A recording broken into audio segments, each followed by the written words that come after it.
Hello trainees, मैं फिरोज खान, प्रवक्ता जीव विज्ञान, डाइट प्रतापगढ़ से।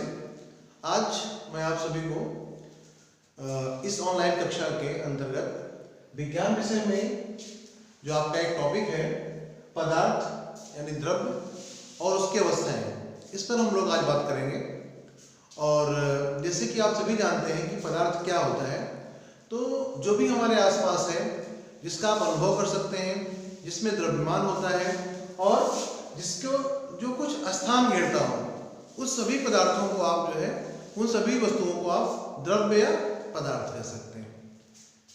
अपने आसपास जो भी है, जो भी आप जिसका अनुभव कर रहे हैं, जो भी जिसकी अनुभूति कर सकते हैं, वे सभी वस्तुएं जो है वो पदार्थ या द्रव्य है। अब जो आपका ये पदार्थ या द्रव्य है, अब आप जो भी चीज अनुभव कर रहे हैं जो आपके आसपास है, वो तीन रूपों में है, या तो ठोस रूप में है, या तो द्रव रूप में है, या तो गैसीय रूप में है। इसी टॉपिक की आज हम लोग बात करेंगे कि द्रव्य क्या होता है, उसकी अवस्थाएं क्या होती हैं, जिसकी हमने बात किया कि तीन अवस्थाएं होती हैं, ठोस, द्रव्य और गैस। उनके क्या गुण होते हैं, उन पे हम आज बात करेंगे विज्ञान विषय के अंतर्गत। तो सबसे पहले हम बात करेंगे द्रव्य या पदार्थ क्या होता है, उसकी क्या परिभाषा होती है। जैसे कि आप देख सकते हैं बोर्ड में लिखा है, वे सभी वस्तुएं जो स्थान घेरती हैं, जिनका द्रव्यमान होता है और जिनका अनुभव किया जा सकता है, उसे द्रव्य या पदार्थ कहते हैं। तो द्रव्य या पदार्थ, अब जैसे आपका वायु है, तो वायु आपका जो है कोई स्थान तो नहीं घेर रही है, मतलब आपको ऐसा पता नहीं चल रहा है, बाकी स्थान घेरती है। जैसे अभी हम लोग गैस की बात करेंगे, तो वायु जो है गैसीय रूप में ही है, तो अब कोई उसको भार नहीं महसूस होता, लेकिन अनुभव किया जा सकता है। वायु चलती है तो आप कम से कम उसका अनुभव कर लेते हैं। इस तरह से जो गैसीय चीजें होती हैं, आपको उसका एग्जैक्ट भार या उसका स्थान घेरते हुए नहीं भी दिखती हैं, फिर भी उसका अनुभव किया जा सकता है। इस तरह से वो भी जो है आपके द्रव्य के अंतर्गत आती हैं। उनका फिलहाल भार भी होता है, वे स्थान भी घेरती है, लेकिन इतना भार नगण्य होता है कि आप उसको अनुभव नहीं कर पाते हैं। लेकिन इससे अनुभव होने से आप उसको पता कर सकते हैं, हाँ वो भी पदार्थ या द्रव्य के अंतर्गत आती हैं। इस तरह से हम समझ सकते हैं कि अपने आसपास जो भी जितनी भी चीजें हैं, वे सभी पदार्थ या द्रव्य के अंतर्गत आएंगी, चाहे वो ठोस रहेगा, द्रव्य रहेगा या गैसीय रूप में रहेगा। तो जो आपका द्रव्य या पदार्थ होता है, उसकी मुख्यतः तीन अवस्थाएं होती हैं, जिन्हें हम लोग ठोस, द्रव और गैस कहते हैं। आज हम लोग इन्हीं द्रव्य और उसकी तीनों अवस्थाओं की बात करने वाले हैं। इन तीनों अवस्थाओं में क्या अंतर होता है, क्या गुणधर्म होते हैं इन तीनों अवस्थाओं के। तो कोई भी चीज ठोस, जैसे अपने आसपास मेज है, कुर्सी है, पेन है, किताब है, तो जो भी दीवार है, पंखा है, जो भी आप देख रहे होंगे अपने आसपास, तो ये जो है ठोस रूप में है। तो ठोस रूप का सबसे पहला गुण क्या होता है कि इनके अणु बहुत पास होते हैं। इनके अणु बहुत पास होते हैं। अगर अणुओं की बात की जाए तो ठोस अवस्था में अणु एकदम पास होते हैं, द्रव में उससे थोड़ा दूर होते हैं, और गैसीय अवस्था में अणु बहुत दूर होते हैं। बहुत दूर का अर्थ यह है कि जितना उनको स्थान मिलता है उतने दूर में वो फैल जाते हैं। अगर जैसे आपके गैस सिलेंडर में गैस भरा होता है, तो देखते हैं कि उसमें गैस थोड़ी मात्रा में है, उसी में भरा हुआ है सिलेंडर के अंदर, लेकिन उसको खोल दीजिए, देखिए गैस जो है काफी दूर तक रूम में फैल जाएगी, घर में पूरी फैल जाएगी उसकी महक। उसके अणु महक कैसे पता चल रहा है, उसके अणु पूरे कमरे में, पूरे घर में फैल जाते हैं। यानी जितना उसको स्थान मिलता जाएगा उतनी दूर में गैस फैल जाती है। तो उसके अणु दूर अणु उतने ही थे, लेकिन वे दूर होते जाते हैं। जितना उनको स्थान मिलेगा उतने दूर में फैल जाएंगे। लेकिन आपका एक जैसे एक पेन है, तो पेन ठोस अवस्था में, तो इसके अणु निश्चित आकार में है। बर्फ आपने लिया है, तो पानी का जो मतलब कठोर रूप हो गया, बर्फ के रूप में परिवर्तित हो गया, तो उसका एक निश्चित आकार है, उसमें अणु पास आ गए। लेकिन जो द्रवीय अवस्था में चले जाते हैं, उसके अणु दूर चले जाते हैं। और अगर उसी पानी को जब हम लोग गर्म करेंगे, वाष्पीकृत होगा, यानी जब गैस अवस्था में आएगा, तो उसके अणु काफी देखेंगे दूर तक उड़ रहा है, उसके भाप जो है और दूर उड़ते हैं, जितना जगह मिलेगा उतने दूर फैल जाता है। इस तरह से ठोस, द्रव और गैस में पहला एक अंतर है कि ठोस के अणु पास होते हैं, द्रव के अणु ठोस की अपेक्षा थोड़ा दूर होते हैं। बहुत दूर तो नहीं, लेकिन ठोस की अपेक्षा थोड़ा दूर होते हैं। और गैस के अणु बहुत दूर होते हैं, यानी कि बहुत का इन द सेंस कि जितना उनको स्थान मिलता है उतनी दूर में फैलते जाते हैं। इस तरह से अणुओं की बात हो गई, अणु कितने पास या कितने दूर किसके होते हैं।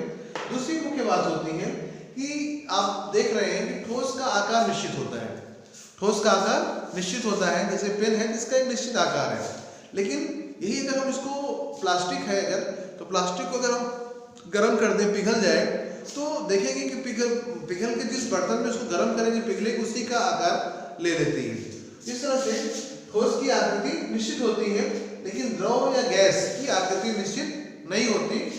इनकी जो द्रव की आकृति होती है निश्चित नहीं होती और वे जिस बर्तन में रखे जाते हैं उसी का आकार ले लेते हैं। फॉर एग्जाम्पल, हम अगर आधे ग्लास में पानी भर दें तो उसका आधा ग्लास में भर जाएगा, अगर पूरे ग्लास में भरते हैं तो उसके पूरा आकार ले लेगा। उसी पानी को आप कटोरी में डाल देंगे तो कटोरी का रूप ले लेगा। आयतन निश्चित है लेकिन आकार निश्चित नहीं है। अगर मालूम है पूरा भरा हुआ कटोरी भर जाएगी, लेकिन अगर आधा ही तो आधे, लेकिन उतना उसी का आकार ले लेगी। इस तरह से द्रव पदार्थों का आकार निश्चित नहीं होता है और वे जिस बर्तन में रखे जाएंगे उसी का आकार ग्रहण कर लेते हैं। और इससे अलग जो गैस होता है, गैस की आकृति भी निश्चित नहीं होती, और आकृति निश्चित नहीं होती साथ साथ जिस बर्तन में रखें उतने पूरे बर्तन में फैल जाएगा। अगर एक ग्लास में रख लें तो अगर हम उसको हम ऊपर से ढक देंगे तो उसी आधे पूरे ग्लास में उसका भर जाएगा। उसी उतनी गैस को अगर आप किसी एक बड़े से जग में भर लें और उसको बर्तन ढक लें यानी उसमें आ जाएगा। तो जितने बर्तन जितना स्पेस मिलता है उसी में फैल जाते हैं। इनकी आकृति निश्चित नहीं होती, द्रव की भी और गैसों की भी। द्रव को जिस बर्तन में रखेंगे उसी का आकार ले लेंगे, और लेकिन जितनी मात्रा होगी उतनी ऊपर तक उस बर्तन में रहेंगे, लेकिन गैस का भी आकार जो रहता है जिस बर्तन में रखेंगे उसी का आकार ले लेंगे, पूरे बर्तन में फैल जाएंगे। दोनों का एक डिफरेंस रहेगा।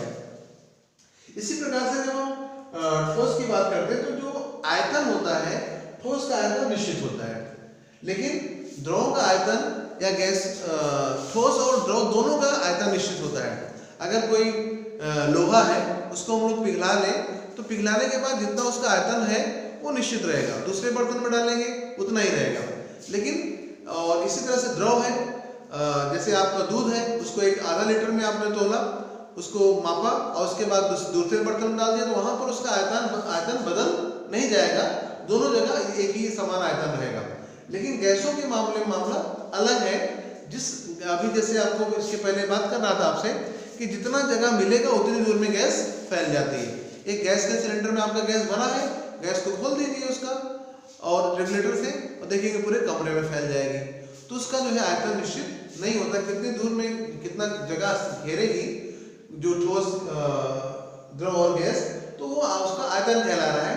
तो ठोस एक निश्चित स्थान घेरेगा, द्रव भी एक निश्चित स्थान घेरेगा, लेकिन गैस का कोई निश्चित स्थान नहीं होता, वे जितना स्थान मिलेगा उतने स्थान में फैल जाती है।